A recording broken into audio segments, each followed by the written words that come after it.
Americans. I don't think there were any ethnicities. Was it mostly Baptists? Mostly Baptist. Oh, yes. They were mostly Baptist. There was one, excuse me, there was one Catholic family in our town.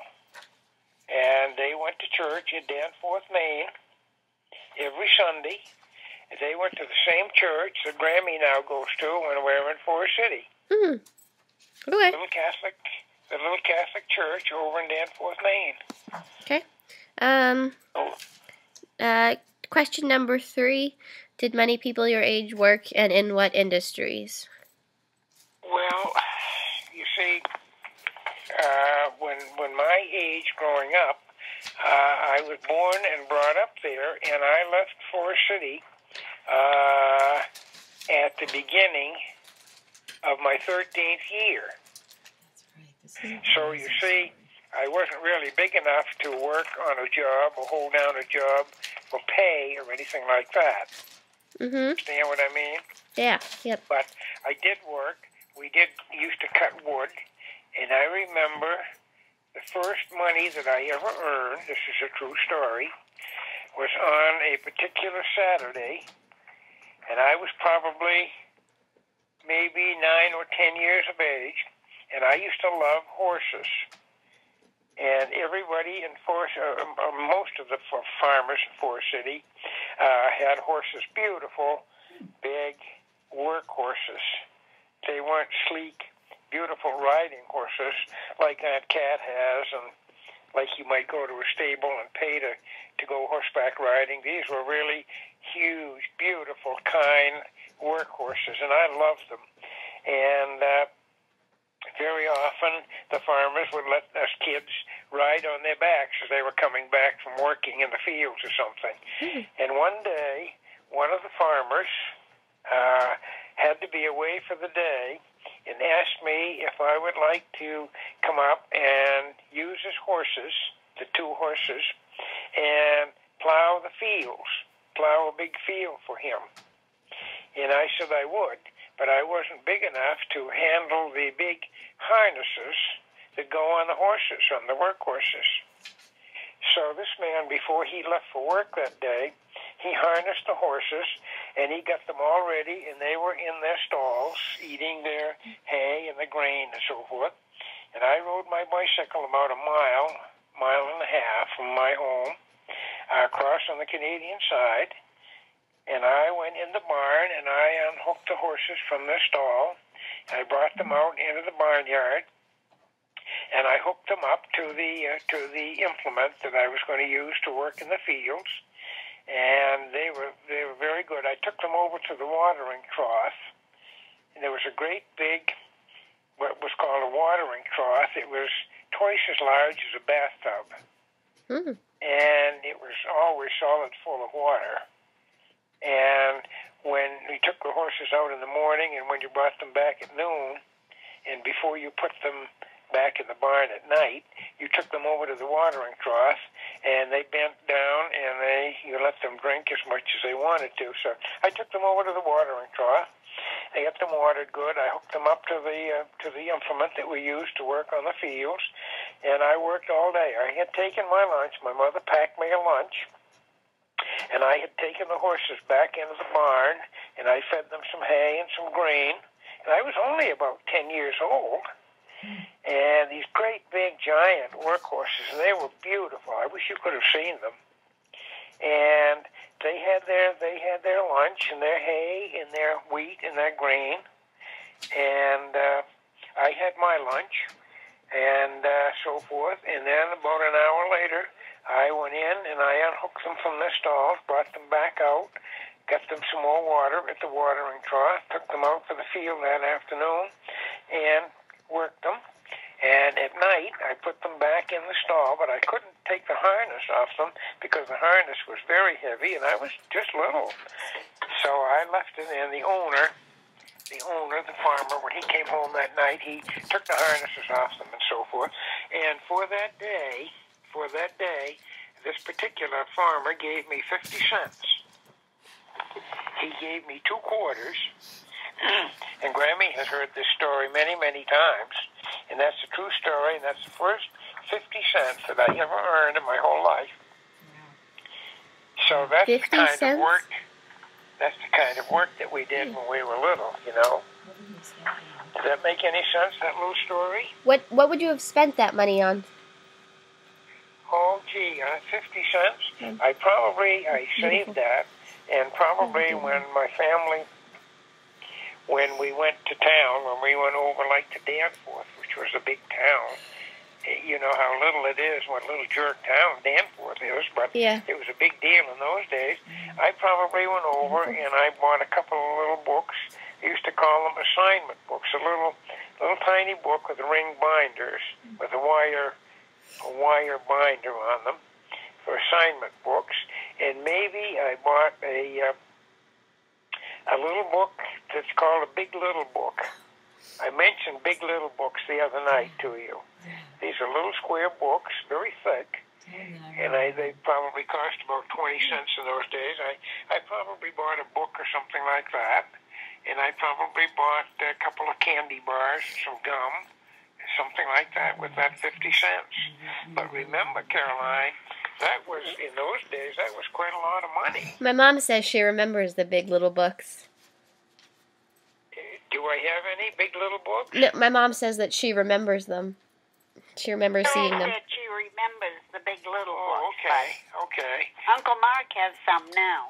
You're cutting down the transmission a little bit, Graham, but okay, your mom said she remembered the Big Little books, right? Yeah. Yep. You there? Yep, I'm here. Okay. Can you give me the next question now? Yeah, that was what, question 3? Yeah, now we're on question 4, which was it expected that children would have jobs? Why or why not?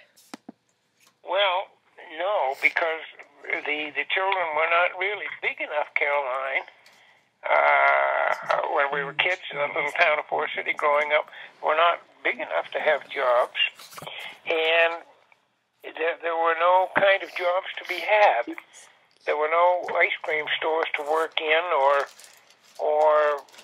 you know, anything kind of like that. When your mom was growing up in Hollowell, where we lived, she worked a couple summers at the ice cream store, one of the soft serve. You know what soft serve is? Yeah, yep. Soft serve ice cream. Well, she worked at a Dairy Queen and so forth. But of course, there was nothing like that in Forest City to work in. So I think the answer to question 4, was it expected that children would have jobs? No, it wasn't expected that they would have jobs. And truly, in that environment, in that era, there were no jobs to be had. I will tell you this, that most of the children in the town, myself included, particularly boys, our jobs were to keep the wood box filled. We had to keep the wood boxes right in the kitchen. Wow. And when our mothers cooked meals and made hot water, heated water for washing and stuff like that, you had to do it on the stove. You had to light the fire, put wood in the stove, and even on hot days in the summer.